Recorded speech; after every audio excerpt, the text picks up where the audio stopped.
Hello दोस्तों, स्वागत है मेरे यूट्यूब चैनल इलेक्ट्रिकल हब में।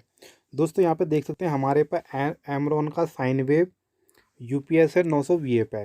यहाँ पे जो इसके बाइक पे स्लाइडर स्विच होते हैं उसकी सेटिंग के बारे में हम यहाँ पे बात करेंगे। क्योंकि कई बार होता है क्या है क्या इस चीज़ की नॉलेज ना होने के कारण हमारी जो बैटरी होती है काफ़ी जल्दी ख़राब हो जाती है। बहुत ही जल्दी आपकी डिस्चार्ज ख़राब या चार्जिंग में बहुत जल्दी हो सकती है या ओवर चार्ज जो हो सकती है, जिससे आपका इन्वर्टर भी क्या होगा, हीटअप होके वो भी ख़राब होगा। यानी आपकी बैटरी और इन्वर्टर दोनों की प्रॉब्लम हो सकती है अगर आपने इस सेटिंग को ज़रा सा भी गड़बड़ कर दिया तो इसकी नॉलेज आपको ज़रूर होनी चाहिए कि ये बैक में स्लाइडर स्विच हमारे कितने ज़रूरी हैं। ये वीडियो के लास्ट में आपको पता चल जाएगा। तो दोस्तों, चैनल में नए हैं तो चैनल को सब्सक्राइब कर देना, वीडियो अच्छी लगती है तो वीडियो को लाइक कर देना, साथ में बेल आइकन का बटन दबा देना, जिससे हो क्या मेरे आने वाले वीडियो की नोटिफिकेशन आपको मिल जाएंगे। क्योंकि मैं ऐसे ही इलेक्ट्रॉनिक से रिलेटेड वीडियो अपलोड करते रहता हूं, जिससे आप अप टू डेट रहेंगे। तो चलते हैं हम वीडियो के तरफ। तो यहाँ पे मैंने इससे पहले एक माइक्रोटेक का भी बना रखा है कि उसके जो बैक पे स्लाइडर स्विच होते हैं उसका उपयोग करके हम अपने बैटरी और यूपीएस दोनों को कैसे काफ़ी लंबे समय तक चला सकते हैं।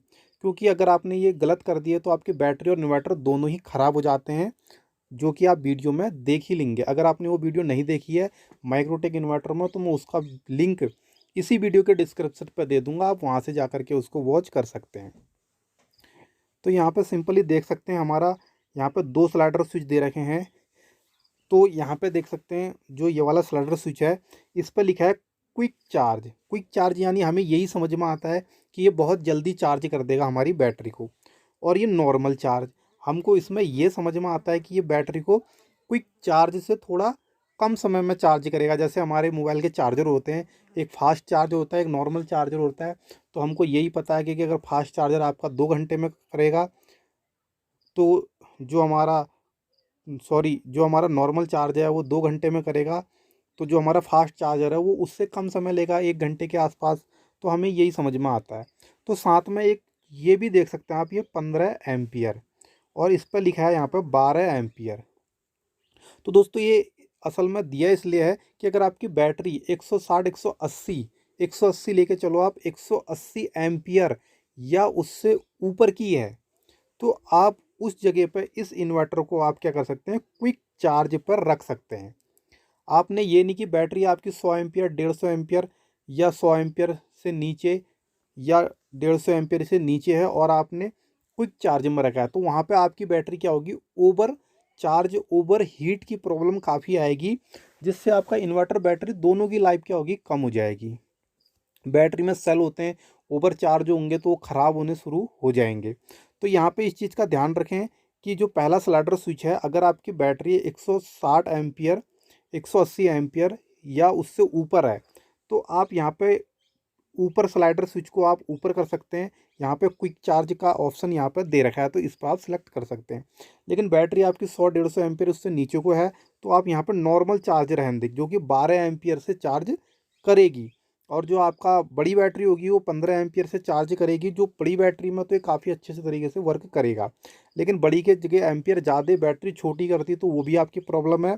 और अगर आपने यहाँ पर बड़ी बैटरी लगा के ये नॉर्मल चार्ज में कर दिया, सपोज करो आपकी 200 एम्पियर 220 एम्पियर की बैटरी है और आपने 12 एम्पियर में कर दिया, तो ये बहुत लंबे समय तक चार्ज होगा, जिससे आपकी यूपीएस भी आपका ओवर हीट होगा उसमें भी, क्योंकि काफ़ी लंबे समय से वो उसको चार्ज करते रहेगा। और बैटरी भी आपकी कभी फुल होगी, शायद हो या ना हो। तो यहाँ पे इसलिए इसका खास ध्यान रखें कि बैटरी आपकी कितने एम्पियर की है। तो यहाँ पे देख सकते हैं 180 और उससे ऊपर के लिए आप यहाँ पे 15 एम्पियर का स्लाइडर स्विच ऊपर कर दें। यहाँ पे ये देख सकते हैं, इसको आप ऊपर करें। और अगर आपकी 150 या उससे नीचे है तो आप इसको नीचे कर दें। तो ये तो हो गया हमारा पहला वाला स्लाइडर स्विच, यहाँ पे देख सकते हैं। अब हम बात करते हैं कि यहाँ पे ये दूसरा ऑप्शन दे रखा है, यहाँ पे दे रखा है नैरो और यहाँ पे दे रखा है वाइड। दोस्तों इस चीज़ को आप काफ़ी अच्छे से ध्यान रख लें, क्योंकि एमरॉन और कई इन्वर्टरों में यहाँ पे आपका वोल्टेज नहीं लिखे होंगे और नैरो और वाइड लिखा होगा। तो यहाँ पे देख सकते हैं जो नैरो पे है वहाँ पे वोल्टेज जो लिखे हुए हैं 180 से 265 वोल्ट यहाँ पे शो करे हुए हैं। और जो वाइड है वहाँ पे देख सकते हैं 100 टू 295 वोल्टेज यहाँ पे शो करे हुए हैं। कई बार आपने ये देखा होगा कि किसी के घरों पर वोल्टेज डाउन या वोल्टेज ज़्यादा हो जाता है तो आपका इन्वर्टर चार्जिंग बंद कर देता है। तो वो लोग क्या करते हैं कि कई बार स्टेबलाइजर का यूज करते हैं। तो यहाँ पे ये देखा होगा। तो इसको सिलेक्ट, ये तो आपका परमानेंट सिलेक्शन नहीं हुआ, इसको आप अपने वोल्टेज के हिसाब से सिलेक्ट कर सकते हैं। जो नैरो है यहाँ पे देख सकते हैं 180 से 165 वोल्ट। अगर आपके घर पर वोल्टेज ज़्यादा फ्लैक्चुएट नहीं होता है, यानी वोल्टेज 200, 220, 250 के अराउंड ही आसपास रहता है हमेशा, तो आप इसको नैरो पे ही रखें। यहाँ पे ये देख सकते हैं। लेकिन अगर आपके घरों का वोल्टेज जो है बहुत ज़्यादा फ्लक्चुएट करता है, बारिश हो जाती है तो बहुत ज़्यादा, गर्मी में बहुत डाउन या कोई और प्रॉब्लम से काफ़ी फ्लक्चुएशन बने रहता है, तो आप इसको देख सकते हैं वाइट पे सिलेक्ट कर सकते हैं। क्योंकि यहाँ पे आपको 100 से 295, यहाँ पे 100 टू 300 अराउंड वोल्टेज यहाँ पे एडजस्ट करने का दिख रहा है कि ये ऑटोमेटिक 100 पे भी चार्ज पे ले लेगा, आपका वर्क करेगा, और 295 तक इसका जा रहा है, वहाँ तक भी आपका चार्ज करेगा। 5% इसमें टॉरेंस मान सकते हैं कि अप डाउन हो सकता है, बाकी आपका यहाँ पे इतना ये वर्क कर सकता है। और उसके बाद जो आपका वोल्टेज अगर स्टेबल रहता है, कहीं आप ऐसी जगह पे रहते हैं कि बहुत ज़्यादा वहाँ पे अप डाउन नहीं होती है वोल्टेज, तो उस जगह पे ये चीज़ आप सिलेक्शन कर सकते हैं। आपने देखा होगा जो शहर साइड में होते हैं वहाँ पे हर आपके जो घरों के लिए होता है एक पर्सनल ट्रांसफार्मर होता है, हर घर के लिए एक ट्रांसफार्मर होता है, या आपके 5-7 घर होते हैं उनके कनेक्शन के लिए एक ट्रांसफार्मर वहाँ पे लगा देते हैं 10 केवी का। और जो आपका गांव एरिया होते हैं वहाँ पे क्या होता है, आपका 50-60 केवी का एक ही ट्रांसफार्मर से कई घरों का पूरा गांव कवर कर देते हैं, और वहाँ पे वोल्टेज काफ़ी फ्लक्चुएट होता है।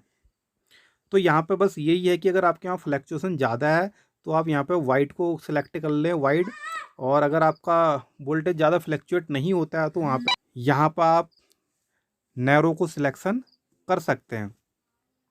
तो यहाँ पर अगर आप इन चीज़ों का ध्यान रखेंगे तो आपकी जो बैटरी है वो काफ़ी अच्छे तरीके से काफ़ी लंबे समय तक चलेगी, और आपका बैटरी और यूपीएस दोनों ही काफ़ी सेव रहेंगे। तो दोस्तों वीडियो कैसी लगी कमेंट करके ज़रूर बताना, और वीडियो अच्छी लगी तो वीडियो को लाइक, चैनल को सब्सक्राइब जरूर कर देना। आज के लिए इतना ही, मिलते हैं अगली वीडियो में।